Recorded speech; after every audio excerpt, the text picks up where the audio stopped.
Hi YouTube! So ngayon magagawa kami ng video about sa math in Tagalog. So, ang gagamitin ni Abet ay Whitehead Super Gown.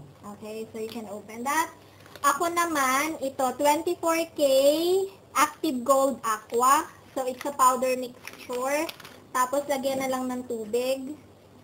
So, kakailanganin mo ng isang maliit na bowl. Usually, ang ginagamit ko dito ay milk.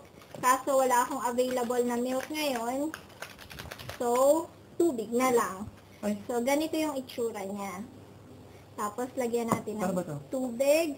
Yeah, just put sa face mo. Mali ang bukas. It's okay. You can do it whatever you want.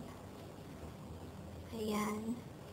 Anyway, so, makikita mo talaga yung gold habang, Tama ba?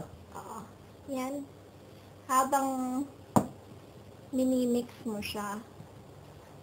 So, more water. Alam mo naman kung paano ma-attain yung consistency na gusto mo at tama.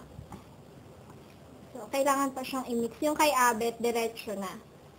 So, pagkatapos nitong ilagay sa muka, mag-wait ka hanggang matuyo siya, pwede mo siyang itil. Pero, kung gusto mo naman na hindi medyo masakit, pwede mo lang siyang i-wash. 20 minutes, 15 to 20 minutes, or depende. Depende sa temperature. So, medyo okay na yung consistency, yung maganda talaga. Para pag nilagay ko sa face, medyo okay. Ayoko nang medyo watery. So, gusto ko talaga yung matigas para madali din siya. You can put just a spoon or use your finger, but to do it manually.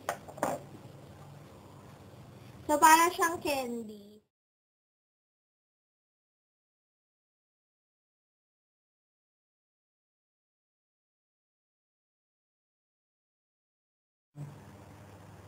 Ay, dapat simula sa baba. Oo. Hindi ko ako eh. Ayun, gustuhan ko siya. May mga natanggal din. Ito yung ko lang kung kita sa Hindi, kasi gabi ngayon. Ayun, may mga natanggal din naman. Madami, maliliit. Pati buhok. Oo. Ganda.